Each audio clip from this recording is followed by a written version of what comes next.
জানেন কি রবীন্দ্রনাথ ঠাকুর ঠিক কত বছর বয়সে বিয়ে করেছিলেন, কী ছিল তার বিবাহিত জীবন, তার শ্বশুরবাড়ি কোথায়, আর ছোট্ট মৃণালিনী দেবী কীভাবে চলাফেরা করতো, তার বাড়িটা কোথায় ছিল, এই সব কিছু জানতে হলে আমাদেরকে অবশ্যই পুরো ভিডিওটা দেখতে হবে। তো থাকেন আপনারা আমাদের সাথে।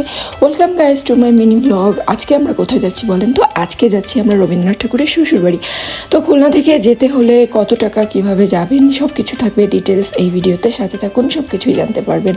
খুলনা থেকে আমরা চলে গেলাম পথের বাজার ক্রস করে ফুলতলা থানা এবং ফুলতলা বাজার রেখেও আমাদেরকে আরও সামনে যেতে হবে, কেননা ফুলতলার রেখেই আমাদের রবীন্দ্রনাথ ঠাকুরের শ্বশুরবাড়ি। মেনলি খুলনা থেকে খুব বেশি দূরে নয়, কয়েক কিলোমিটার দূরেই মাত্র রবীন্দ্রনাথ ঠাকুরের শ্বশুরবাড়িটা। এই যে আমরা এরকম একটা সিম্বল দেখতে পাবো, সব জায়গায় আমরা এরকম সাইনবোর্ড দেখতে পাবো। তো সাইনবোর্ড দেখতে পেলেই সেখান থেকে আর একটু দূরে যেয়ে ডান হাতে একটা রাস্তা থাকবে, এখানেও কিন্তু এভাবে সিম্বল থাকবে যে এই দিকটা যেতে হবে। এভাবে প্রত্যেকটা জায়গায় সাইন দেওয়া যে কিভাবে আপনি কোথায় দিয়ে যাবেন। একটা জিনিস না বললেই নয়, পুরো এলাকাটা ছিল একদম খুব সুন্দর, চারপাশের প্রকৃতি এতটা সুন্দর, দেখেই বোঝা যাচ্ছে যে কেন রবীন্দ্রনাথ ঠাকুর এই এলাকাতে বিয়ে করেছিলেন।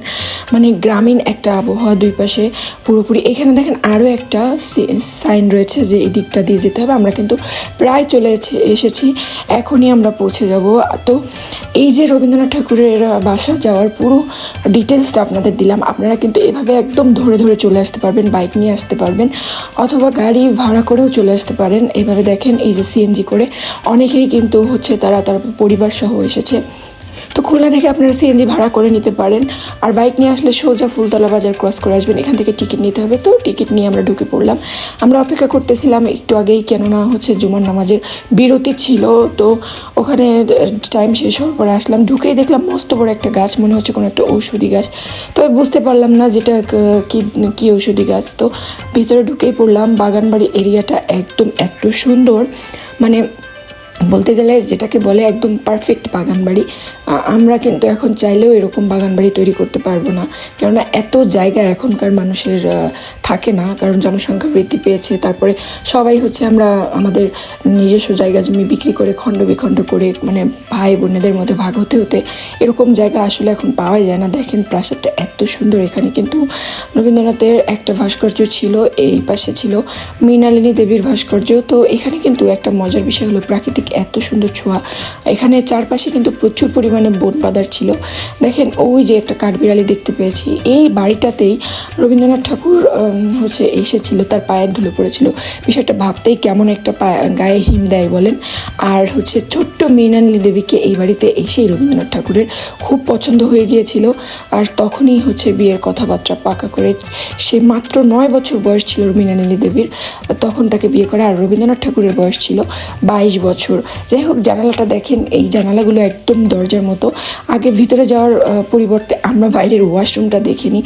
দেখেন আগের দিনের ওয়াশরুমগুলো এরকমই হয়, আপনাদের নিজস্ব বাড়ির বাইরে গিয়ে ওয়াশরুমটা হয়, যেখানে বাড়ি থেকে টাচটা একটু দূরেই হয়, আর বাড়ির থেকে পিছন দিকেই হয়, এতটা উঁচুতে, কেননা পানি উঠতো হয়তো। আমার আসলে জানা নেই কেন এতটা উঁচুতে ওয়াশরুম। আগের দিনের জমিদার বাড়ির ওয়াশরুমগুলো হয়তো এরকমই হতো। দেখেন পিছনের বারান্দাটা এরকম। এই যে বিল্ডিংটা দেখছেন, এটা কিন্তু পুরাতনটাই, সেটাকে রং করে এতটা সুন্দর দেওয়া হয়েছে। এটার ওপাশে একটা কাচারি দোতলা ঘর ছিল, সেটা ভেঙে রবীন্দ্রনাথ ঠাকুর এই বাড়িটা তৈরি করে দিয়েছিলেন। তবে একটা মজার বিষয় হলো, এই বাড়ি তৈরি করার পর তিনি এখানে আর আসার সুযোগ পায়নি। সাহিত্যকর্ম এতটা বিভোর ছিলেন। এই যে ভিতরে ঢুকেই আমরা তার সাহিত্য কর্মশালা দেখতে পাবো। খুবই সুন্দর করে তার জীবনের বিভিন্ন সাহিত্যকর্ম একের পর এক সাজানো রয়েছে। এরপর রয়েছে যে কাচারি ঘর বলে, যেখানে মেহমানদের ঘর, নিজেদের ঘর। কি সুন্দর করে জানালাগুলো দেখেন। এই জন্যই হয়তো আগের দিনে বিদ্যুৎ কিংবা আলো বাতাসের এত প্রয়োজন ছিল না, কেননা এত বড় জানালা, যেখান থেকে প্রচুর আলো বাতাস আসে, সেখানে বিদ্যুৎ দিয়ে আর কি হবে। আমি চলে যাচ্ছিলাম এবার দোতলাতে। দেখি দোতলাটা দেখেন, এইভাবে আলো বাতাস যাওয়ার জন্য ছোটো ছোটো সুন্দর করে করে দেওয়া আছে, খুবই ভালো লাগতেছে। আর রাজবাড়ির একটা সুন্দর ফিলিংস, এত মজবুত স্থাপনাগুলো আমি ধরে ধরে দেখছিলাম। এখনকার দিনে এগুলো চিন্তাই করা যায় না, চুন সুরকি দিয়ে করা এই বিল্ডিংগুলো। আর কাঠের জানালাগুলো জাস্ট বার্নিশ করে রং করা হয়েছে। এগুলো কিন্তু সব পুরাতন দিনের। তারপরেও দেখেন উপর থেকে ভিউটা কি সুন্দর। ওই যে ওই কর্নারে কিন্তু দোতলা কাচারি ঘরটা ছিল, আর এই সাইডে ভেঙে নতুন ঘরটা তৈরি করা হয়েছে। তো রবীন্দ্রনাথ ঠাকুরের পুরো সাহিত্যময় জীবনে সে হচ্ছে তার যত কবিতা লিখেছেন, যত গান, সব কিছুরই ছোট্ট ছোট্ট করে সংগ্রহশালা রয়েছে। প্রথম তলা দোতলা সব কিছু মিলিয়ে এখানে প্রচুর দর্শনার্থী রয়েছে। ছুটির দিনে প্রচুর দর্শনার্থী আসে। অবশ্যই আপনাদেরকে হচ্ছে সকাল 10টা থেকে বিকাল 5টার মধ্যে আসতে হবে, নাহলে কিন্তু আপনারা গেট বন্ধ পাবেন।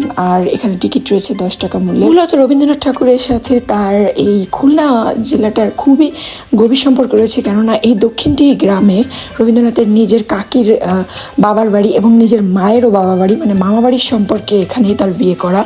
এদিকে তার পিতৃপুরুষের হচ্ছে আদি বাড়ি, মানে কলকাতার জোড়াসাঁকোর ঠাকুর বাড়ির আদি বাড়ি হচ্ছে রূপসা উপজেলার পিঠাবুক গ্রামে। হ্যাঁ, তো এখানে দেখেন কিছু রয়েছে, হচ্ছে বই রাখার তাক রয়েছে এখানে। আমরা মানে হচ্ছে এখানে মনে হয় বইয়ের কালেকশন ছিল।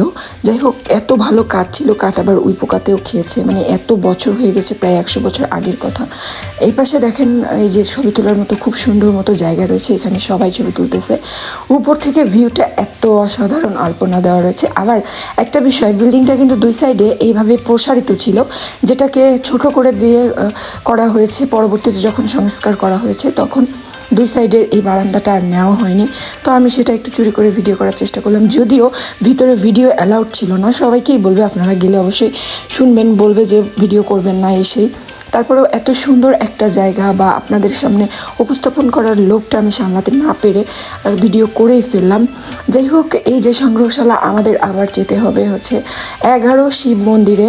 তো এই জন্য আমরা হচ্ছে আর বেশি সময় নষ্ট করব না। আমাদের যেহেতু তার বিভিন্ন স্থাপত্যকর্ম সব কিছুই ঘুরে ফিরে দেখা শেষ হয়েছে, এখন আমরা চলে যাব এখান থেকে 11 শিব মন্দিরে, যেটা এখান থেকে বের হয়ে 10 মিনিটের পথ। বাইক থাকলে সেখানে চলে যেতে পারবেন। রাজঘাট নামক স্থান থেকে আপনারা 11 শিব মন্দির প্রত্নতাত্ত্বিক স্থানটা দেখে আসতে পারবেন। তো এই ছিল আজকের মিনি ব্লগটা। অনেক কম টাকায় আপনারা চাইলে পরিবার সহ এই স্মৃতি বিজড়িত স্থানটা ঘুরে আসতে পারেন। এত সুন্দর চারপাশের আবহাওয়া। লাস্টে একটা দোলনা ছিল, সেখানে আমি দোল খেলাম, মানে ছোটোবেলায় ফিরে গেলাম। এখানে বসলেই আপনার মনে হবে বসে বসে কবিতা লেখেন। না জানি তার নিজের বাড়িটা কত সুন্দর ছিল। আশা করি সামনে আমরা হচ্ছে তার কুষ্টিয়া শিলাইদহের কুঠির বাড়িটাও ঘুরে দেখব। তো চারপাশে দেখেন এভাবে সুন্দর দিঘি দিয়ে শেষ হলো।